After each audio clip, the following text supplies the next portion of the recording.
To factory reset your iPhone, start by opening Settings, then search for General. Right now, you will have to start scrolling and go into Transfer or Reset iPhone. Next, select Erase all content and settings.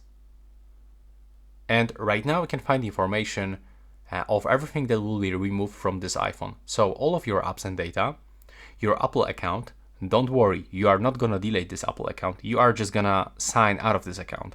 So you can still use this account or your any other devices. Then also your activation log on this device. So if you want to do this, you have to click continue. And if you are really sure that you want to erase all media, content and settings, select erase iPhone. Now you have to input your passcode, and after this you will start process. It will take around few moments, a little bit longer if you have a lot of data on your phone, but if you have any issue, just simply follow on-screen instructions.